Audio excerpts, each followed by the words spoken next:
everybody. Unconventional Wisdom, the CSE Investment Podcast Show. It's 10 a.m. Central Time. We're on every Thursday at 10 a.m. Central. If you want to call in, speak to any of us, it's 214-377-1108, 214-377-1108. And we got Randy on here, and I don't think Keith's going to make it. He's not quite gotten there yet. And I got John and Mark's our engineer, and myself. If you want to know more about CSE, go to our website, compoundstockearnings.com, and you can learn everything about CSE. You want to sign up for the free cow report. It comes out. It's dated on Saturday. You'll get it on Friday afternoon, and it has about 100 pages of information about all the emails we get, the answers to those emails, all the programs we have, the prices we have, and all kinds of, when seminars and special events are coming up, and where you can sign and do all kinds of stuff. So that's compoundstockearnings.com, and you'll just see all that stuff. It's fantastic. I tried to do this outside. I'm going to see if I can change over to the outside here from the inside. Yeah, I was going to do it outside on that little patio out there, and but it's rainy. See the rain on that red roof? We're in an area called Tennis Village. It's really kind of a little thing of villas, and there's no cars around us here except on the outside where you get close to you get inside, and you can't see it because it's raining and the clouds are there. But on the horizon there's the ocean and the tennis court. You just see a tennis court sort of in the center to the left. See a little bit of green. There's 25 courts there, and it's really everything from clay courts to I guess concrete courts. Yeah, it's really an active, fantastic place. They have a lot of tennis tournaments from all over the Caribbean, in fact, the world, come here, and they'll spend a week or two, and they have all kinds of tournaments. So that is that. How do I get it back? Here we go. And then it started raining on me, so that wasn't any good. So, Randy, what's been going on? Well, good morning. I guess I didn't get the memo. I've been looking around here to see if I got a baseball hat here in the room. I don't see it real easy. I'm the only one that doesn't have a hat on. I feel a little bit left out here. That's right. and spring training is getting ready to. Well, spring training is on right now out here, and the games will be the games are underway. Actually, it's halfway over, so I should get my baseball hats back out again. So you're in Phoenix. Yeah. This week I'm in Phoenix, and we had some rain at the beginning of the week, but hopefully it's dried up now. It's supposed to be nice this weekend, so I can get out and play some golf. Man, we've had back in Fort Worth incredible storms. We had hurricane speed winds, 80 miles an hour. Yes, let's see, this is Wednesday morning, from about sun up till about noon. All kinds of rain and winds and blue airplanes all over the place, and it's just really been a mess. And but I understand it's kind of cleared up now. It seems like things clear up, and then they kind of start coming back in from California somewhere, and they cross over your area, heading this way, and then they kind of get toward Atlanta and then head northeast. So pretty strange. Yeah. I don't know what John and I were doing the micro moment seminar a little earlier, about 30-40 minutes ago, and John, right toward the end of it, there was these sirens and this loudspeaker coming on. And it lasted for about 30 minutes, and it just sounded like, I couldn't read the Spanish. It said something about a killer or something like that. So I didn't know if we had a killer on the loose or what. So it said something about your front door is a killer. So I don't know what the hell that was all about. But, well, anyway, been a good week so far. This market certainly is kind of schizophrenic. Doesn't really know if it wants to go up or down today. Just kind of hanging around, a little bit up, a little bit down. But makes it good for micro moment trading. Yeah. But earlier this week, as everyone probably knows, we have the platinum services, which not only include the 2-day training seminars, the full day training seminars that you get to reattend as often as you like, no additional charge, but it also includes weekly live in the market coaching webinars. And advanced charting is one of the proprietary um, products that Compound Stock Earnings has that really gives you an insight into the direction that the market's getting ready to go. And so we can use that in the advanced charting platinum service where we teach how to read that chart in order to identify the beginnings of new cycles so that we can get into a position and then sell it for a profit in a short amount of time. So during the webinar, which is every Monday morning, during the actual live webinar, as we're going through the charts indicated that Verizon was in a good spot.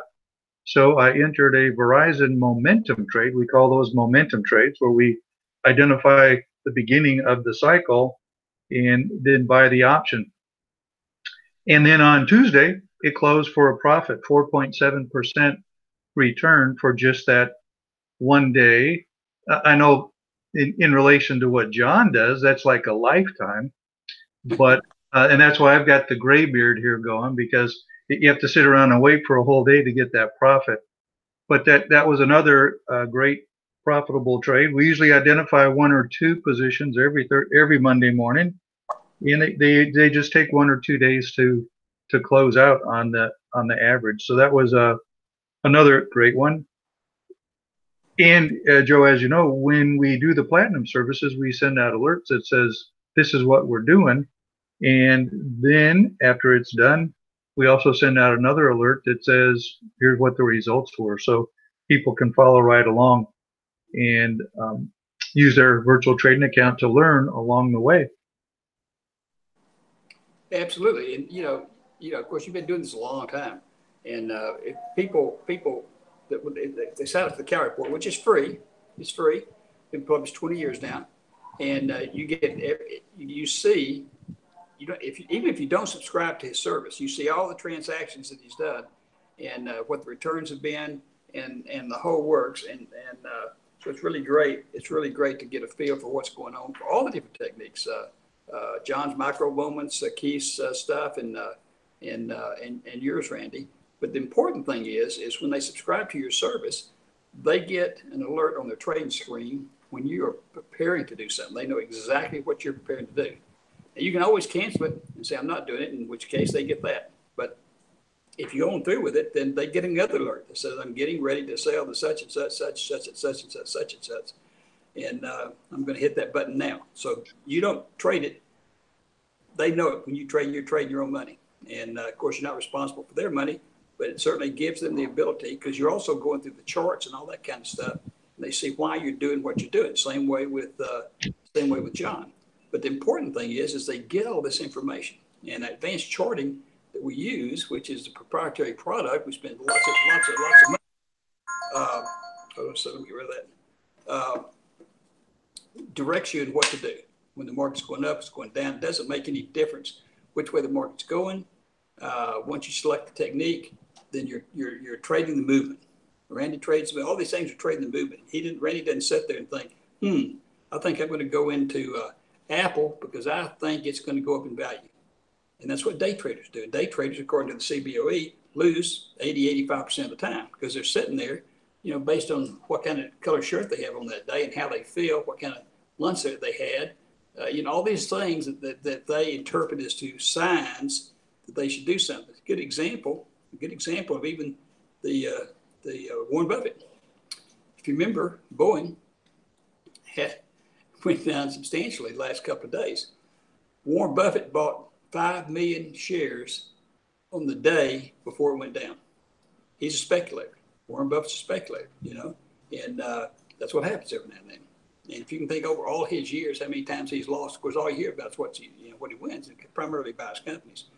But I thought that was a good example. I wanted to bring that up today. That's speculation. He didn't know what the hell it was going to do because you never know. Boeing making good profits, going along just fine, and then instances that come up that cause things to happen. And Randy's not going to get in that kind of trouble. And John's not getting that. Keith's not going to get in that kind of trouble. Keith's not here today, but Keith has just returns astronomical like Randy. You know, they'll have some days, some months, 50, 60, 70% return in a month. And just incredible, absolutely incredible stuff. So one thing I wanted to, always kind of talk about something, somewhat related to finance. And I didn't get to read the whole article. However, my favorite bank, Wells Fargo. Well, there was an article out yesterday where they just got a patent.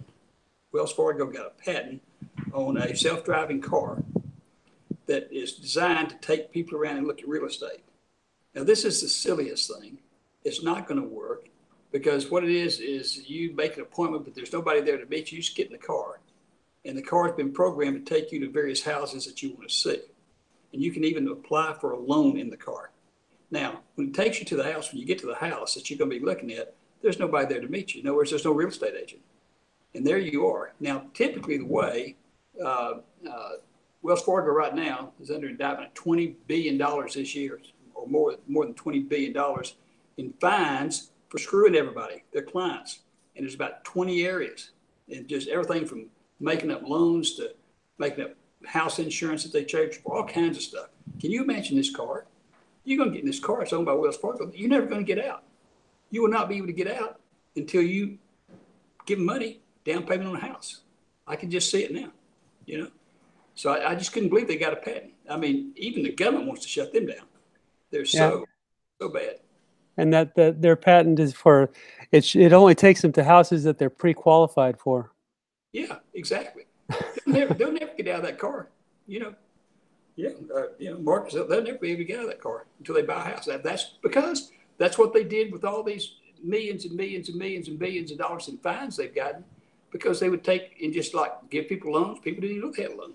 They would do this. They'd do all this kind of stuff. I couldn't believe the patent office would even give those rascals, a patent. I know. So we could make a patent for trading financial stocks and options in a car. Let's issue the patent. We'll be driving around and.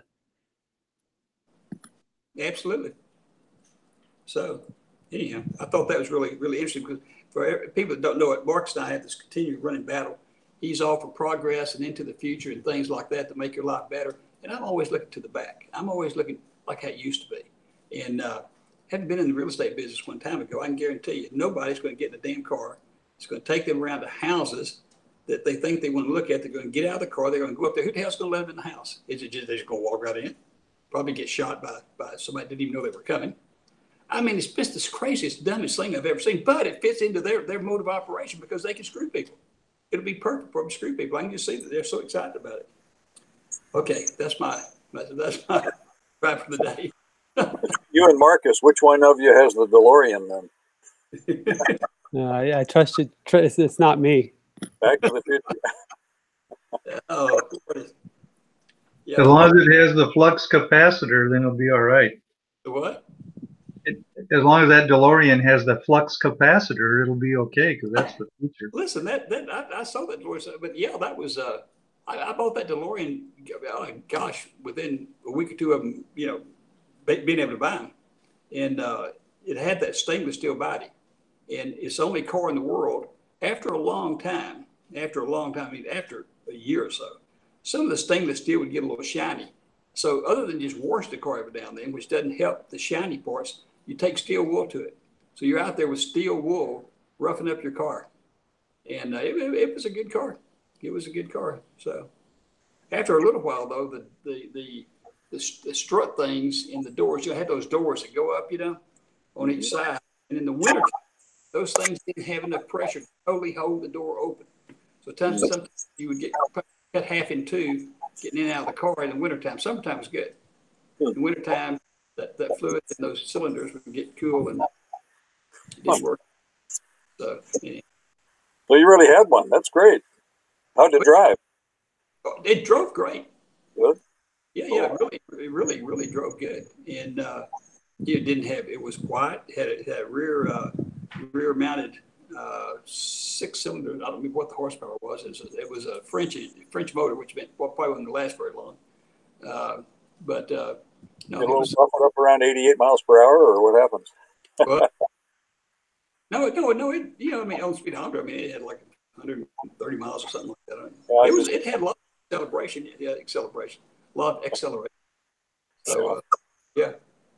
So, and in fact, there's a firm in Houston, Texas, that still makes that car just like it's brand new.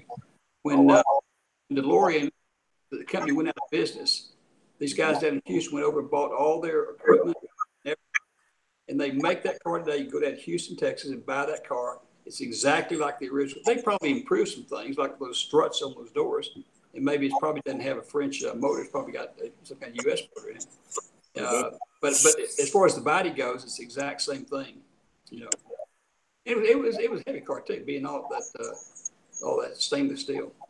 So that's where you got the idea for advanced charting and all that. You went to the future and I went to the future. Back software. Yeah, that's great. Went to the moon one time in that car. Yeah. Yeah, I could have used it this morning. Boy. Yeah. Oh well. So just 35, 45 minutes would have been nice. In fact, it went up another dime after we got out of it, but it's back down now. So we're good that we're out at this point. Now that's interesting on the macro moment.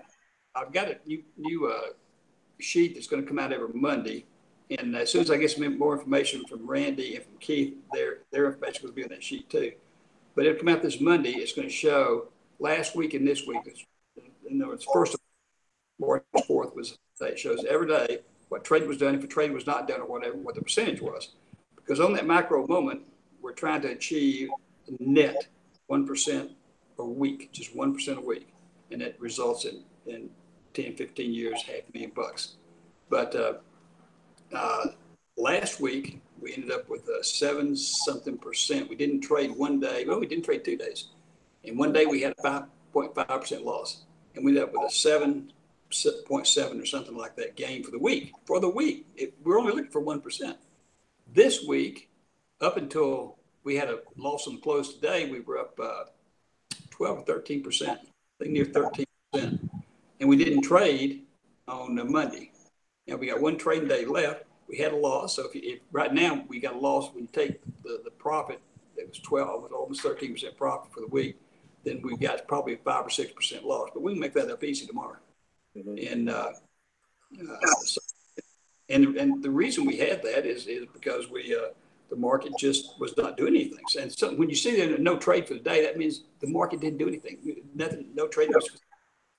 And so anyhow, so that's really blowing and going.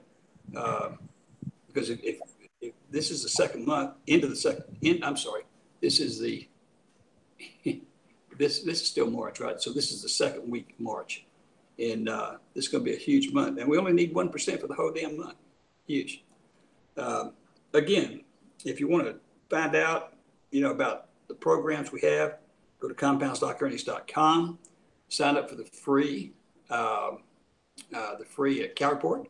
Comes out every Friday, and you'll see what everybody's doing. You'll see all these emails from our clients, what they're doing, questions they ask. You can learn so much from that Cow Report because people ask questions. Excuse me. And it's really, really educational. We have a 2-day traditional covered call seminar coming up the 30th and 31st of this month. The last 2 days, it's a weekend. I'll be doing this seminar. And you can sign up for this seminar on the Cow Report, or you can sign up for any of Randy's and anything that John has on there. And but you got to get the Cow Report, and it's free. CompoundStockEarnings.com. If you want to send an email, which we'll try to cover next week, to the podcast here, it's podcast@CompoundStockEarnings.com. And you can always call in 214-377-1108. 214-377-1108. So, okay. Does anybody else have anything else you want to talk about? DeLorean, sports cars, anything? Yeah. Oh, I've got something. I got an email from a guy, actually from a Corvette thing, and I guess they've got mid-engine Corvettes running around down by Yuma, Arizona. So, Randy, you might want to take a look out there. I don't know, that mid-engine Corvette will be the C8, but it's all covered up with all kinds of Velcro flaps and things covering tail lights and front ends, but it's definitely a short front end. That was an email I saw 2 days ago. I don't think I'll be getting it. I can't bend down that low anymore and get up on a regular basis, but it looks like it'll be a beautiful car. You think that maybe That must be down there at the GM Proving Ground. Yeah, this guy saw him right on the highway, but he didn't even see him at first. He saw a C7 Corvette that was going down the highway behind him, and then it had Michigan plates on it. But then these other 6 cars were incommunicado there, in camouflage, I should say, and driving up the road. He took some movies of it, so I'll have to send it to you if I can find that link again. Randy, Oh yeah, that'd be good. Yeah, I have my now almost vintage Corvette I bought in 2001. It still looks kind of new, but it's the oldest of my cars, but I still drive that thing around. It's fun. I haven't even driven mine for a year and a half, but it's sitting behind the airplane, which I haven't flown in 4 months either. But we're looking forward to some weather so we get that thing out. In Chicago, you can only do this kind of stuff 5 or 6 months of the year safely. Yeah, I put the top down and drove it around. Is nice. Yeah. Hey, Randy, I used to own a couple of banks, and at one of the banks, we had this customer that was fairly wealthy. He ran into some real big problems, and he had these cars. He had the first year's Corvette, totally, absolutely restored. It was beautiful, and we had lent him, so we had to repossess it. And that's why I almost got in trouble with the FDIC, because I decided, well, wait a minute, I understand bank, but that's my car. And of course, so I started driving it, and I thought, oh man, this is so cool, so cool. And finally, I got some kind of like stern letter, something about give the car back to the bank, something like that. But it was beautiful. It was it wasn't the very first one, but it was the first year. Yeah, 53. Yeah, that's great. Yeah, that was my big experience with the Corvette. So yeah. Okay, well, we'll call it a day. Again, at our website, compoundstockearnings.com. You'll find out all kinds of stuff. You find out what we have coming up. You find out seminars we've got, what these guys do, how they do it, what it costs, and the money that they make is just incredible. Randy, and I had mentioned this to Keith, but so I think it's going to be a little easier for Keith. But the same thing, we put the mini things on. If somehow you figure out how we could get like a couple, weeks returns on whatever, it doesn't make any difference. They don't have to be all the same trades. I know you got a variety, but just what the actually cashed out returns were, that way people can see, the deals you're doing, and they'll be able to sign up for the service right off that page. And Sure. so I just came up with this brilliant idea yesterday, so that's why I hadn't mentioned anything. Yeah, keys are a little easier than yours, just simply because he's got a trade, and it either closes or it doesn't close. It usually closes, and it's easier for us to do. So, okay, well, you guys have a good weekend. I know this is only Thursday, but we will see everybody next Thursday. See you later. Okay. Have a good day. Bye, Mark. Bye.